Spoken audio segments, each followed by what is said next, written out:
Hello everyone, welcome to my channel. My name is Xony, and today we're going to have some more stories from Reddit. But before we start, it would be so much appreciated if you would subscribe to my channel, like the video if you enjoy it, and maybe leave a comment down below. These simple clicks would mean a lot to the future of this channel and really reward the effort that I put in every day. And now without further, let's go. Now let's get into the second story. My wife and I had been together for about 3 years. We met at a movie theater where we both had matinee tickets to see a film. We were the only ones in the entire audience. Before it started, I saw her and thought she was cute.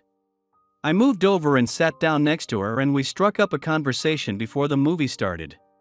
When the film ended, I asked her to grab coffee with me so we could discuss the movie together. We exchanged numbers later that day and we started dating. We both lived in the city in small studio apartments that we hated.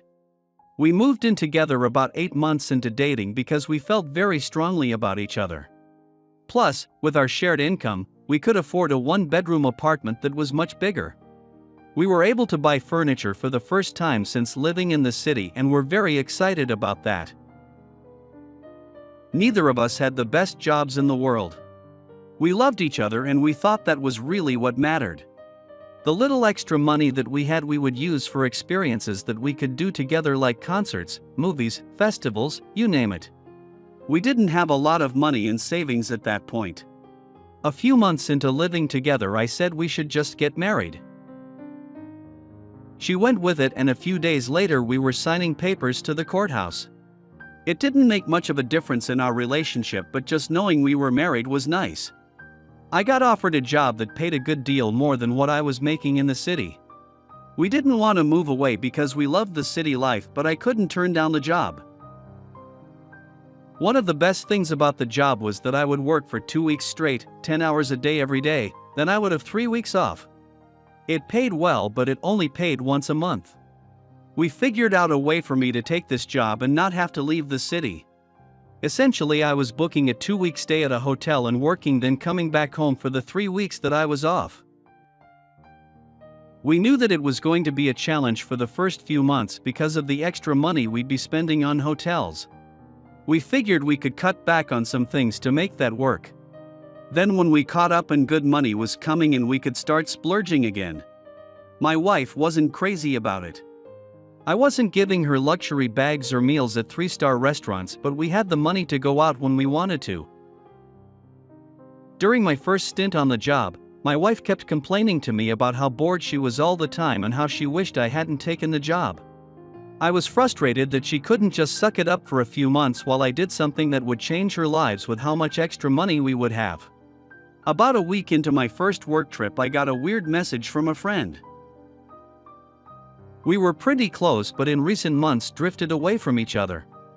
They messaged me and asked if anything had happened between my wife and me. I was confused and I told them that everything was fine. I was just away working on the new job. I asked about why they thought something was off, and they told me they were at a restaurant and positive they saw my wife with another man on a date. I couldn't believe what I was hearing. I told them that they must have been wrong, but they told me they took a picture just to be sure. They sent it to me and it was my wife. I called my wife right away and asked her about it. She told me that it was a work meeting she was at and that I was overthinking it. I was suspicious, but she had never given me a reason to doubt her in the past, so I was more apt to take her word for it over the friend. I texted the friend and explained everything, that they apologized for overstepping their bounds. I returned home for my 3-week stay there and everything seemed normal with my wife for the first week. During the other 2 weeks, I noticed that she was on her phone a lot more than usual. She was also taking a lot of selfies, which was strange for her.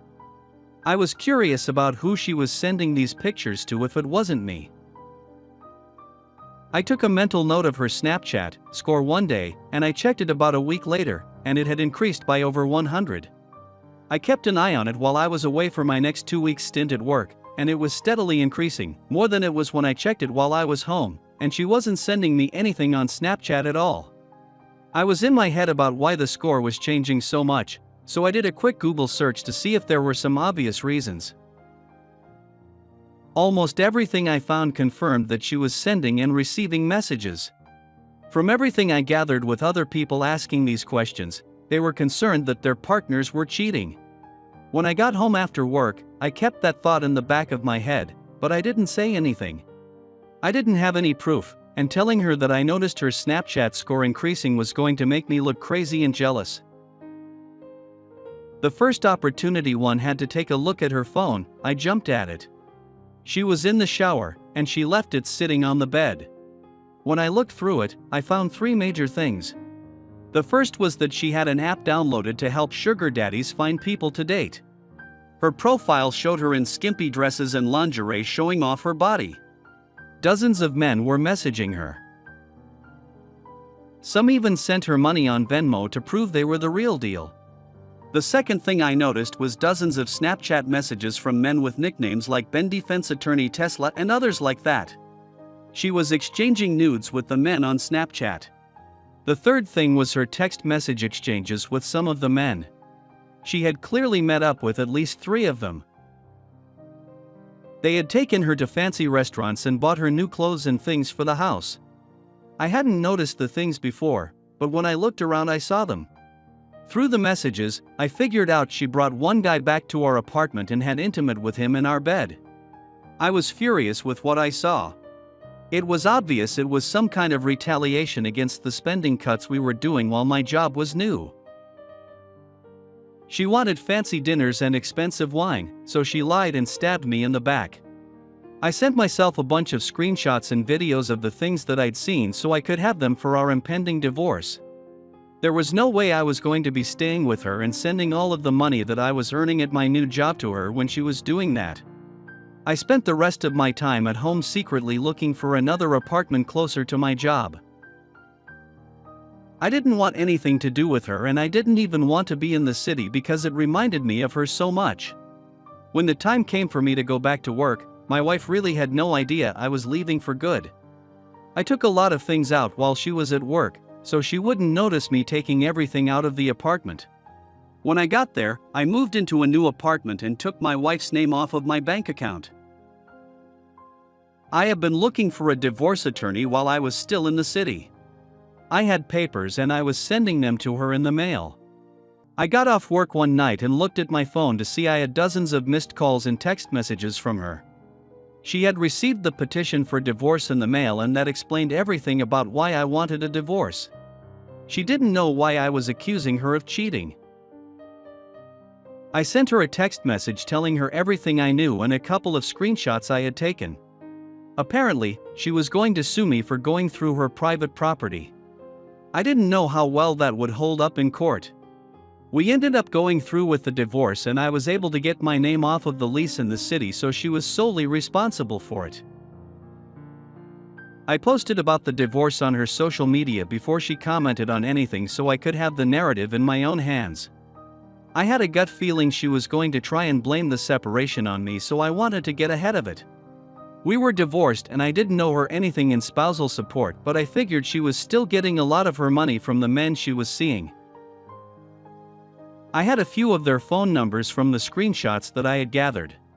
I threw all of them into a group chat and I sent a message telling them that my ex-wife was married to me when she was with them and that she was talking to countless men and taking their money. Some of them didn't care about it. They probably assumed that was what was happening anyway. But it seemed like a couple of them thought that they were in something serious with her. I hoped they would cut things off with her. That would be ideal, so she would not have any of these men paying for her things anymore. She called me a few days after that and cursed me out over the phone for ruining her relationships. She probably lost out on a nice sum of money from the men she was straining along. I felt bad for them in some ways, but at the same time, they were on a sugar daddy dating website, so they had to know what they were getting into. You know, I live closer to my job, so I'm not having to commute back and forth, which is great. I have a nice apartment, and I'm making a decent living.